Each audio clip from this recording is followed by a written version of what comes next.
Hotels housing asylum seekers set on fire. Mosques and immigration centres targeted nationwide. Violence, racist attacks, looting. Police overwhelmed, injured. Communities terrified. A wave of unrest started after an attack at a Taylor Swift dance class in Southport, but fuelled by racist misinformation.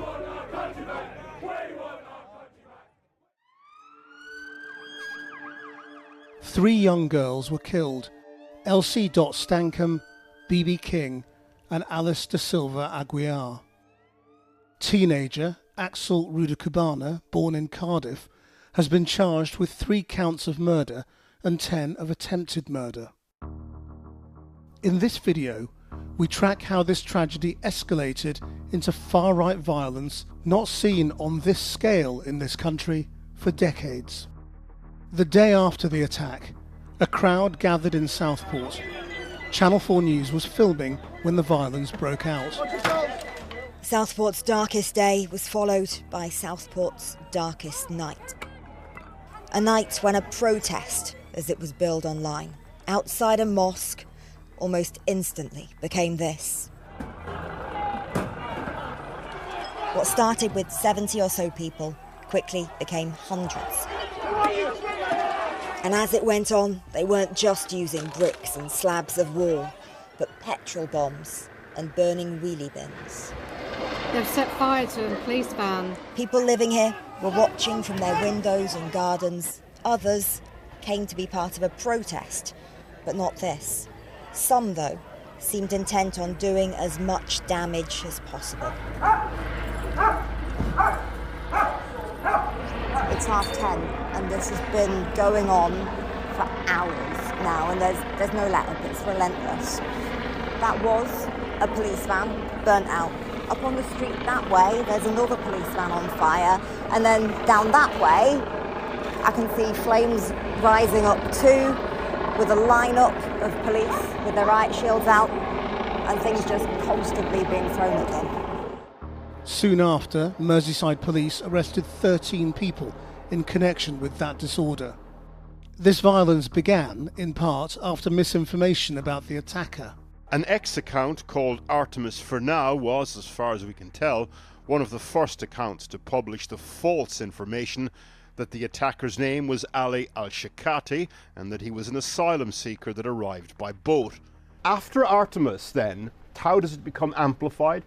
So the name is then amplified by a number of accounts, but the most influential was an account called Channel 3 Now News, right? So Channel 3 Now News is not a real news site. It's a fake news site masquerading as a real one. They amplified this and they got loads of retweets. Channel 3 Now have taken down the article and posted an apology. The giants of disinfluence also pitched in, stirring tensions. Andrew Tate, Tommy Robinson. On the streets, unrest began to spread around the country, with hundreds gathering outside Downing Street. Before 7, actually it seemed relatively peaceful. The Met had arranged public order conditions with the protesters. They were supposed to stay within an agreed perimeter. But then shortly after 7, they broke out of that. They started throwing flares, and then a considerable group of them ran down to Parliament Square to the Churchill statue. They then ran back again, and that's when the scuffles broke out. Protesters throwing the railings towards officers, throwing drinks at them. And actually we had to come back behind the cordon because someone threatened to knock over the camera. More than 100 people were arrested for various offences that evening, including violent disorder, assaults on officers, possessing Class A drugs, and carrying knives and other offensive weapons.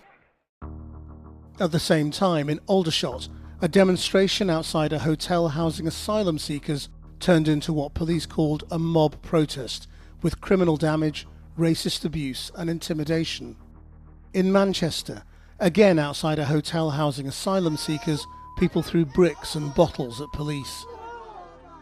And in Hartlepool, dozens were arrested after officers were attacked, a police van set on fire and local shops vandalised. The next day passed without violence, but the country braced for further unrest over the weekend. On Friday, crowds gathered in Sunderland. People were out to cause trouble. Faces hidden intent clear. Bricks thrown at riot police outside a mosque, cars and buildings burned. Officers attacked, scenes worryingly familiar from recent nights. Nationwide violence followed, from Bristol to Belfast, Hull, Blackpool, Newcastle, Leeds, Stoke, Manchester and Liverpool. Hundreds of troublemakers gathered in the Walton area of the city.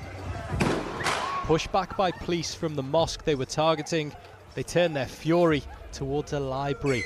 I get people are angry about things, but they've got it the wrong way of doing it. Like causing carnage to a library that all the local kids use. They can't use that now. We don't want people to think we're horrible people, but it's a horrible area because we're not. We're all about community. They just showed last night that they're nothing like what we actually are. Disorder continued into Sunday, with far-right mobs targeting hotels housing asylum seekers. Yorkshire, Rotherham. Crowds clashing with police outside a hotel where immigrants are being housed. Bottles and furniture thrown at the police, masked men shouting Yorkshire.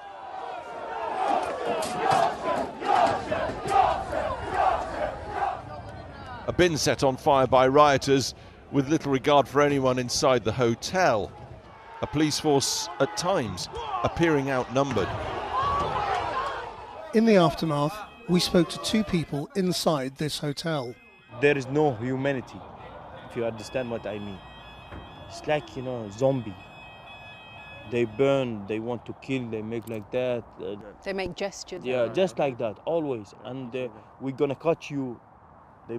We don't catch you. If we don't catch you today, we're gonna catch you tomorrow. If we don't catch you tomorrow, we're gonna catch you after 1 week. And they was thinking we're gonna die. I swear, I don't lie. Now you've been moved to a different hotel. What are you hoping for now? We need to, they leave us alone. That's it. We need to live like everybody in this world. I've come down from Leeds this morning. This is where I'm from, but I live in Leeds now. But I was just crying my eyes out yesterday watching it. It's just awful. Just thinking about the people inside, like, that is not a way to treat a human. It turned from peaceful into possibly some of the most sickening parts of society that exists now in the UK. Where's the tolerance gone? Where's the understanding? Where's the acceptance that actually where's the acceptance that some of this is a historic failure of government to actually process cases as well, so they're not sitting in hotels for all this time? I spoke to one man here last year, and he'd already been rehomed in another part of the country. I won't name the place, and he'd been so badly beaten up there it had left him with a permanent disability. So he'd been moved here and he was still waiting for his claim to be processed. Another hotel targeted on Sunday was in Tamworth. Petrol bombs were thrown and the police attacked by people chanting racist slogans. One officer suffered a broken arm. The crowd then set fire to this hotel as inside asylum seekers and the staff feared for their lives. The hotel had previously been identified by the local MP, who said in a Commons debate, people want their hotel back. Today, Sarah Edwards said in a letter she condemned the violence. There was violence too in Middlesbrough. And so the familiar pattern unfolds. The crowd now swelled to close on 1,000 people or more. It's true, some abhor the violence, they condemn it, but hundreds are intent on having a fight. A number of vehicles were attacked and 3 burned out in a suburb in the early hours. And at a number of points, bricks, bottles and cans were thrown at the police lines. Smashed in the windows on this new build estate. Then they crossed over and they went one end to the other of Garnet Street, smashing up every single car on the street and quite a few front windows as families were cowering inside with children. No police, no hurry, strolling along Garnet Street. Attacking the vehicles, breaking people's front windows wherever, whenever they feel like it. Many of them teenagers, some appeared much younger than that. This man's 3 children were on the sofa when the front window came in. I had this smash on the car. A rioter cut himself so badly on the glass He ripped down the curtains for a bandage. He's kept the blood-stained glass to help police investigate. So he left it, and if you can see, that's a sample of his blood, so I had to pick it to keep. Maybe if the police, because I've ringed in the police in case they come and they need to see something about it. And if you watch, you can still see spots of blood. By the end of the weekend, almost 400 people had been arrested across the UK, and the violence continued into Monday. Attention, attention. This is a police message. Belfast, Plymouth, Darlington. The streets ablaze. Another night of rampaging and rioting. The police seemingly unable to stop its spread. In Northern Ireland, a man in his 50s was badly beaten, his head stamped on in a racially motivated attack. The police service believe there's a paramilitary element involved in this violence. News spread of Muslim graves being vandalised in Burnley. Resting places disturbed and desecrated. Paint poured over several headstones in the Muslim burial area of Burnley Cemetery. Jakir Islam's grave was one of them. Although cleaned up now with the help of the community, Jakir's family, who come here every day, have been left disgusted by this targeted act of vandalism. Watching the video brought tears to me, because thinking that, we've only just buried our brother 17 months ago. We're still grieving as a family, mourning his death. This is like a new level of law to us. We've never seen this, where graveyards have been damaged, vandalised, covered with paint all over. Some of the headstones, you couldn't even read out who he belonged to. Why do you think anybody would do something like this? The Southport incident has affected all of us. I'm a father of 2 kids myself, and seeing children dying, it's really concerning, and it's distressing to see images of that sort. I believe that the use of language here is very important as well. Blaming and calling it out, blaming it on the Muslims is like an easy shout, just to, oh yeah, we will just put the blame on these Muslims now. But that causes a backlash, and we can see the backlash that's caused in this country. While in Birmingham, tensions around a possible attack boiled over. It started when hundreds of predominantly Muslim men came out, they said, to protect their mosques after far-right groups were supposedly on their way to the city. But then, a rumour that the EDL were inside this pub. Some of the men came to attack it. Denise, who'd been inside, told me how scared she was. We were inside, having a drink, having a laugh with friends, and then, before we knew it, everyone was around us. And did you think they were going to come in and attack you? They would have done, if we'd have allowed it. Very scary. I have never been in a situation where a pub is being attacked for no reason. One man was beaten up. Windows were smashed. When Naveed and his friends who live locally heard what happened, they came to calm tensions and to apologise to everyone in the pub. We'd like to apologise, for people's behaviour. I'll be honest, the thugs, this was not in the name of Islam, the old thugs. Islam doesn't teach us this. If you don't know how to behave, stay at home. It's as simple as that. A night that showed just how quickly misinformation can stoke terrifying violence, but which this time at least ended with a handshake and hope. Love ya. Love you, mate. A week on from the first riot in Southport, arrests had gone up to above 400. An 18-year-old became the first to be convicted for criminal damage during riots in Bolton. A list of dozens of immigration centres was circulated online, with fears that many would be targeted by the far right. I just woke up in the morning and my mum told me that we're to pack our bags. I was just really scared, just shaking all day. This schoolgirl and her little sisters had minutes to leave their home and go and stay in a safe house because their dad's business was listed as a target on a far-right chat group. You must be missing all your things, your bedroom and all your toys and... I don't message my friends or anything about it because I don't want any more trouble or anything. So when you saw your name there on that list, I mean, how did you feel? It must have been so frightening. It is frightening because you just panicked. You just think that something worse is going to happen. Her dad is an immigration solicitor. His home address was posted online in a list containing the details of dozens of law centres marked as potential targets. One post was viewed 125,000 times in 2 hours. When we talked about home and you're living there with your children and 3 daughters who are little ones, you just feel scared. I said to my wife and children, I said, get everything in the bag and we just got to go. Get the passports. You actually thought that you might have to leave the country? It was unfortunate that it was a feeling of leaving the country than leaving the city at that moment. Sorry. With areas braced for further unrest, thousands of anti-racism demonstrators gathered across the country.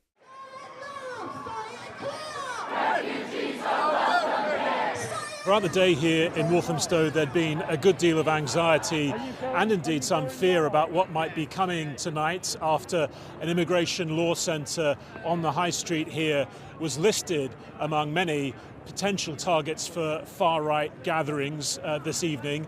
Instead, we're seeing this enormous anti-racism demonstration. It's a real sign of solidarity here, this mass gathering of people really determined to show what their community here is all about. Later, a Labour Party councillor was arrested on suspicion of encouraging the murder of far-right demonstrators during that rally in Walthamstow. Over the following days, more and more sentences were handed out to rioters, jailed quickly to send a message to others. 20 months imprisonment. 32 months imprisonment. 8 months imprisonment. For many, their verdicts came less than a week after the violence they were involved in. Filmed by a police officer's body camera from behind a riot shield. This is County Road in Liverpool on Saturday night. Watch the flames! Watch the flames! Here, the weapons of choice were fire and fireworks. With missiles still coming, police arrest a rioter who's armed with a kosh. I'm English. At 69, William Nelson Morgan had no previous convictions.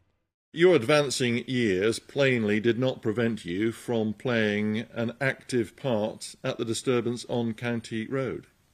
You were a part of a crowd of about 100 people who were running amok. And the people doing all of this weren't exercising some right to freedom of expression or lawful protest.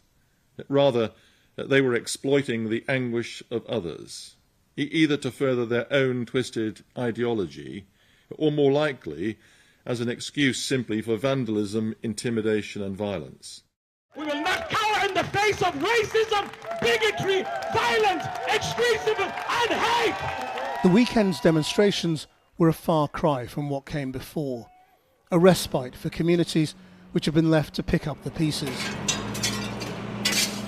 A cycle of destruction and distraction from the tragic deaths of 3 young girls at a Taylor Swift dance class. And in Southport, crowds gathered once more, 2 weeks on, to say their final goodbye to Alice da Silva Aguiar, one of the victims who was just 9 years old. Pink plumes on a horse-drawn carriage, the little girl described as a princess by her parents. They arrived by car as well-wishers lined the street in silence and clapped as the cortege passed by.